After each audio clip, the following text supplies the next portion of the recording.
This is the continual evolution of the East Coast beat.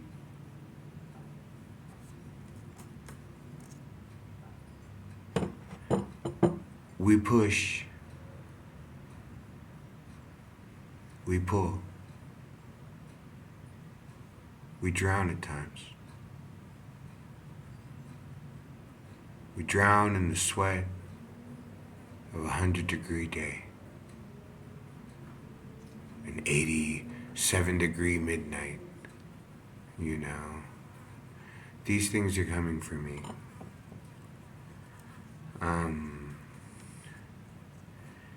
It was a hapless groove, frantic, engrossed in the thought, solitude unendless, energy,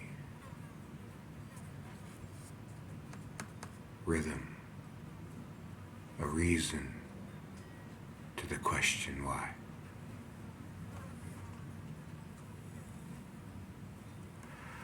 I was on an interstate, intercontinental, transcendental journey.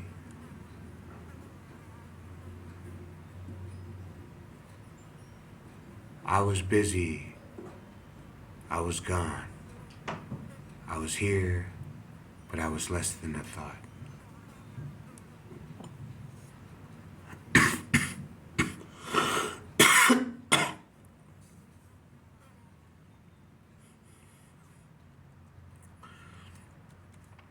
At 50,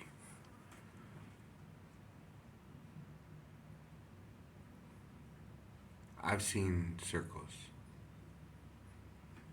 I've seen days where I've driven 100 miles. Same place, same places, same faces, same concepts. I did it as a student. I did it while I was looking for kicks. I did it while I was kicking it with my friends. I did it while I was looking for, the perfect pair of Vans, or the corduroy jacket, like back when corduroy jackets with the lining were a big thing. I remember I went out of my way trying to find one. I found one years later. My mom bought it for me from a thrift store, and then, But there have been times where I've gone in wide circles in search of something, and I normally find myself going to the same places. Yet there have been times where I found myself in strange places for no other reason than the fact that I left the house that day. That was one of those, what if I do turn left, but I didn't even think about it. By the time I knew, I was like, I turned left a long time ago. Now I'm sitting here eating ice cream, looking at a stuffed bunny walk tourist through this village, and I'm like, okay, this is life, Oliver. This is what, Big Daddy gave you today. You got to find this little place, where you could sit in the sun and eat some ice cream and smoke a cigar and even roll a blunt, you know what I'm saying, without being harassed by anybody. And then you could, go to your truck and you could sit in the shade and you could smoke the blunt and drink an iced tea, and you could try to think about how out of all the millions and billions of dollars am I going to possibly make my little handful, so I can get my nice stack of bricks with the fireplace, and a cellar entertainment room downstairs or upstairs, there were times when I wanted things like this.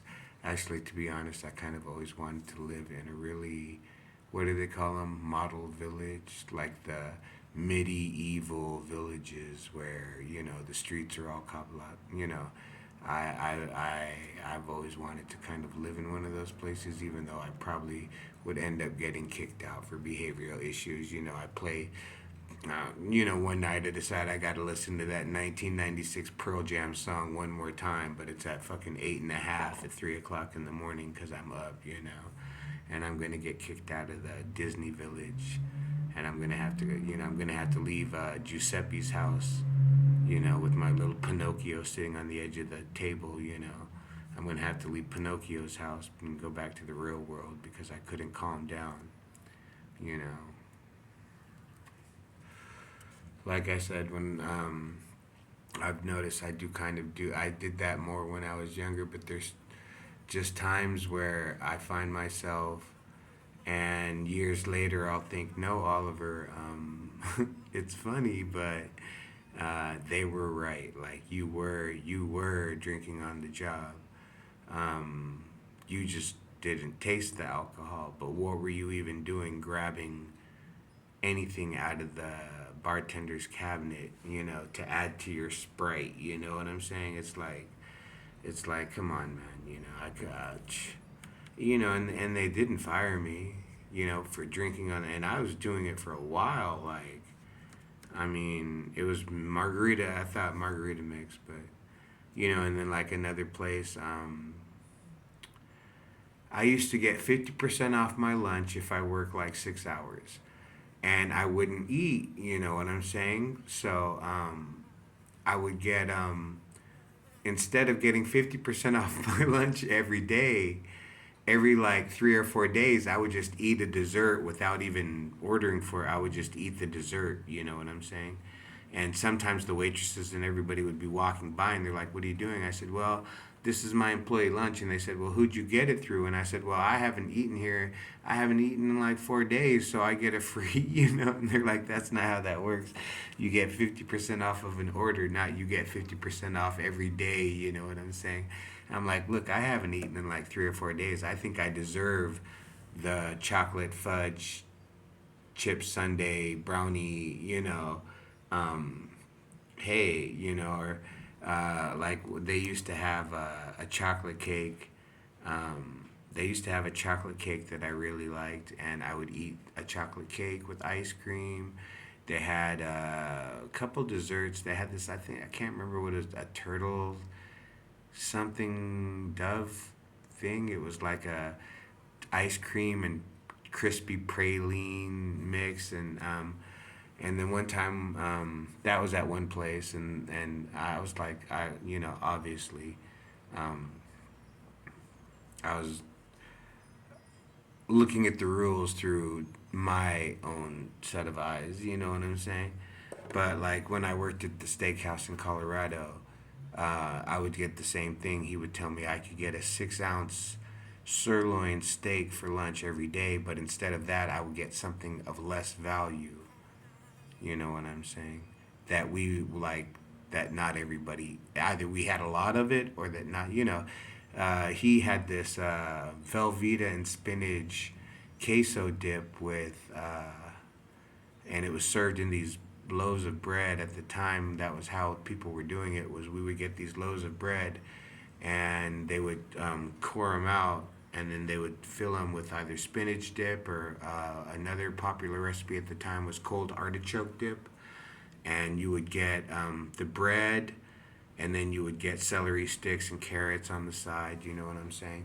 And you would dip it, and then eventually you would eat the bread and the dip. But I would get that for lunch, or we had this blackberry cobbler that would come with vanilla ice cream, and I would get that in a cup of coffee for lunch. You know what I'm saying? And I mean, at the time, I was never a true vegetarian, but okay, if I could choose between chicken and beef, I would choose chicken. If I could choose between chicken and rice and carrots and peas versus bacon and eggs, I'd go with the chicken. It's like, yeah, if I gotta eat, if an animal had to be sacrificed so that I could continue my life, let me kill uh, as little as I must, because it's like, it's not like I eat a whole chicken. So when they kill a cow, everybody has to eat from the cow. When they kill, big pigs, everybody can eat from a big pig. Multiple families can cut up a pig and share it.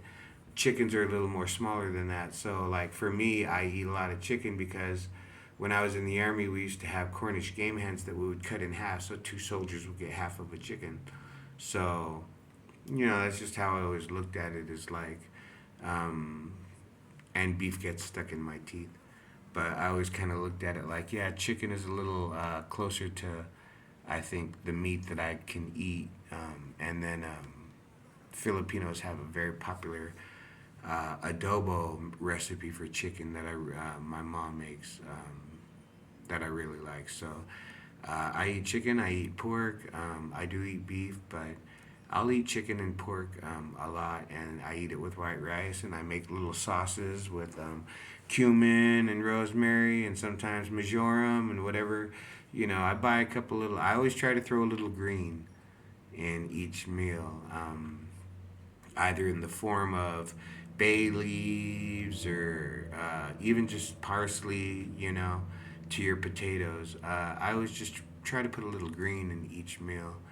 And, uh, because that's life. Even if you don't eat vegetables, the animals that you ate vegetables. So without the vegetable, you wouldn't eat. So put a little green on it, make it realize, you know what I'm saying? Um, I know vegetables can get expensive, but that's why I choose spices, cumin. I use now because I shop in Mexican dominated cuisine markets. Cumin, rosemary, thyme, sometimes curry. I'll make a curry, but it's hard to find the coconut milk. You know what I'm saying? So, but that's the whole thing. Try to if you're gonna eat, respect your food. I mean, I know there's times in life where the fact that you're eating is just because you're starving, or you're eating because you just joined the football team and you got to put on 20, 30 pounds. You're trying to put on 20, 30 pounds by the end of your senior year, you know what I'm saying? So you're eating more, I understand.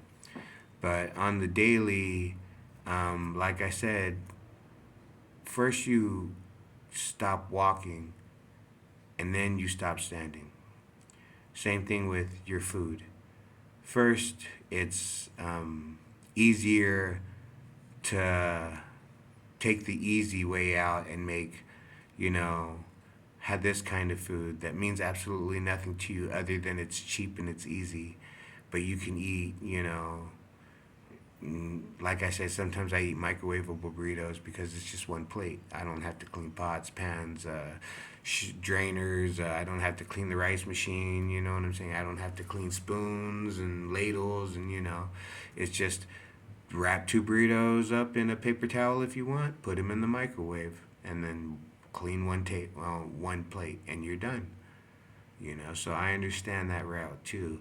And there's been times where I've been very physically hurt and times where I'm very physically tired, times where I'm sick, where just eating the burrito is better than me not and just sleeping. So I understand, if there's times where you're just making sandwiches or cups of soup or stuff like that, that's cool. But try to put a little green in it, you know what I'm saying? Or even if it's like that, then same thing. Heard once somebody say in a movie, the reason why you're depressed is because you eat depressing ice creams. Why don't you try something with a little color next time? You know what I'm saying? It could just be as simple as that.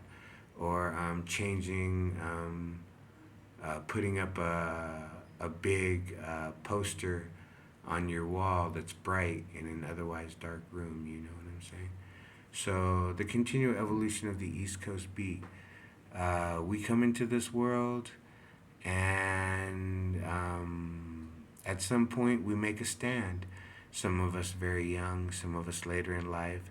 Some of us, the stand is what ends our life, and some of us, we make a stand and nothing happens. And some of us, we contend with it. And it's our everything, you know what I'm saying? Um, when I was younger, I wanted to be a man, and I wanted to be a soldier, and I never wanted to be homeless, and I never wanted to be in jail. And well, I've been arrested, and I've slept in the back of a pickup truck.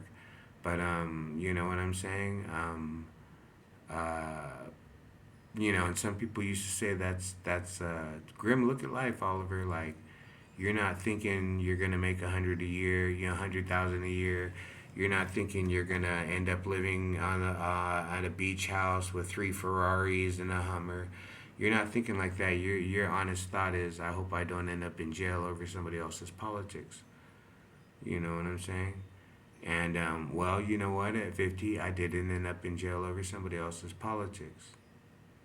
So I think I did. I got out of life what I was trying when I was in the third grade, and we were learning about ABCs and the Constitution and capitalism, and I saw unemployment, and I saw homelessness, and I saw crime, and I saw toxic rain and population control and overpriced prisons and wars in countries I had never even heard of. That, and the older I get, the more countries I realize we've been at war with. You know what I'm saying? So, and, but then the whole thing, like I said, but I've been around the world once or twice, halfway around the world 2 or 3 times. You know what I'm saying? Um, and, So I can sit back and I don't drive a car, so I'm not concerned too much about the price of gas because I'll just get a bus pass and I'll cut back on something. You know what I'm saying? Or like I said, I realize at this point I'm such a part. I back the government because I'm such a part of it. I don't know why. I figure if something's gonna help the people, I hope it is the government. If the people in the government have to change, I don't care if the people have to change. But I hope that in the end, whatever takes care of the people is the government, right? That's how I look at it. If my senator gets caught drunk driving, I've drunk drove.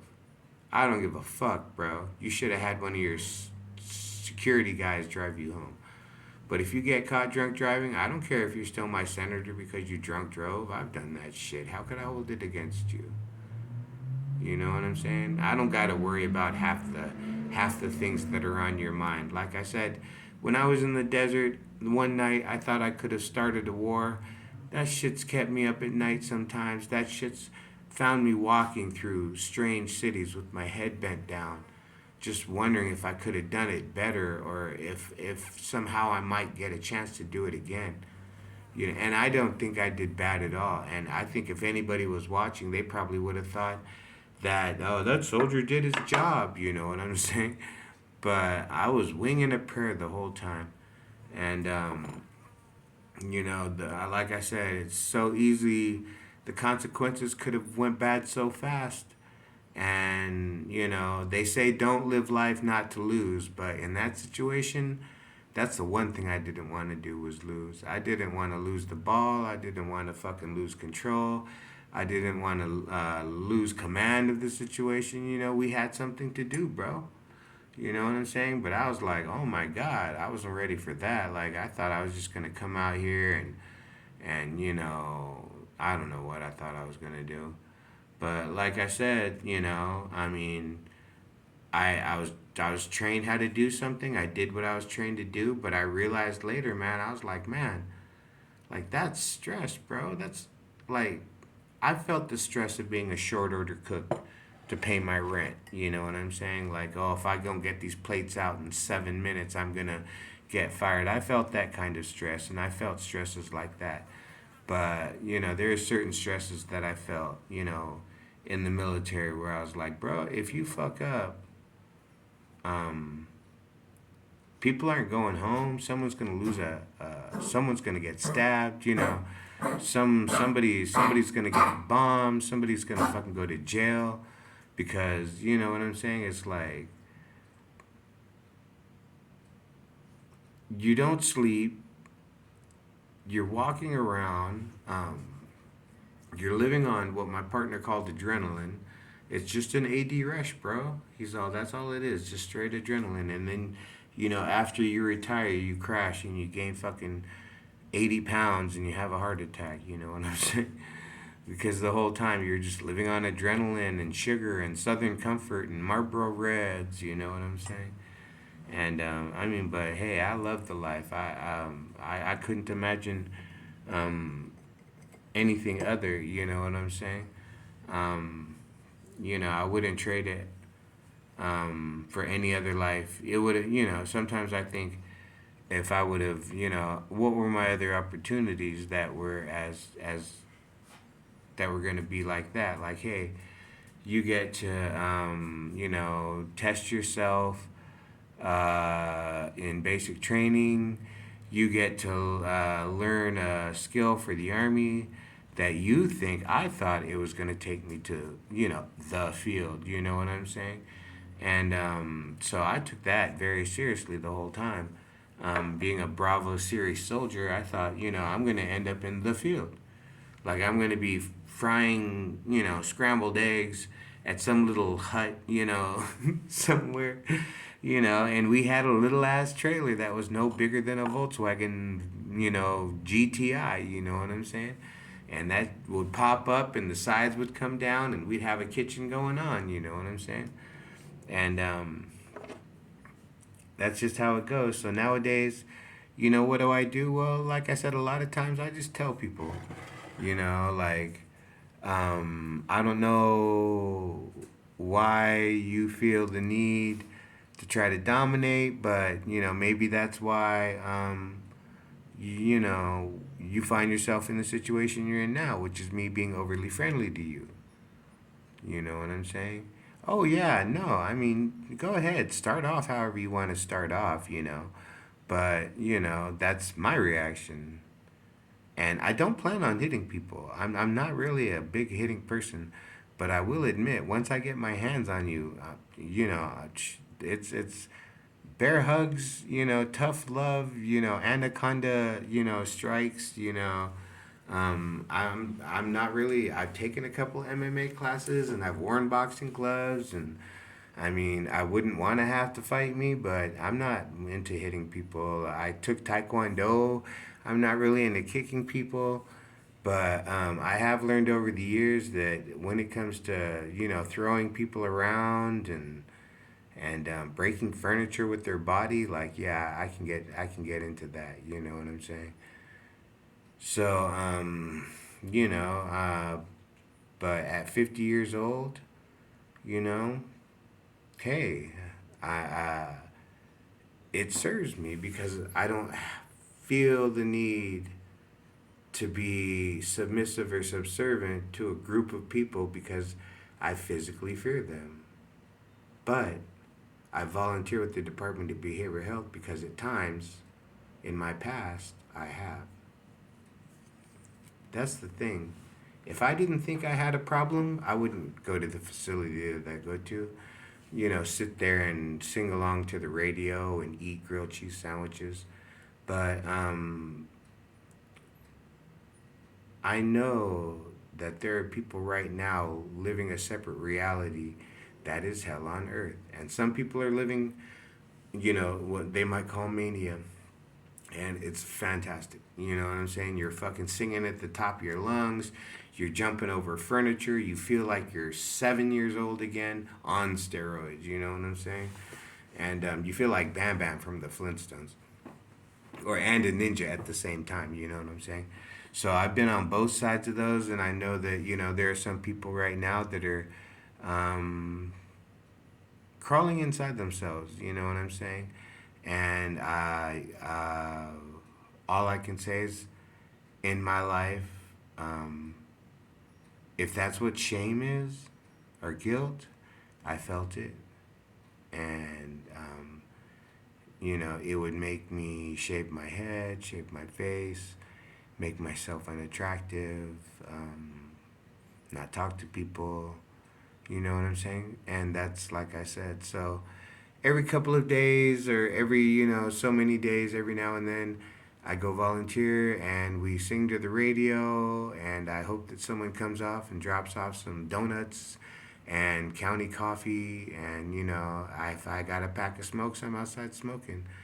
And like I said, at this point in my life, where else could I be? I'm a U.S. Army veteran, and the government houses me and gives me enough money to smoke, drink coffee, and feed myself. Plus, look, I'm wearing clothes that don't have holes in them and that I didn't find on the ground. You know what I'm saying?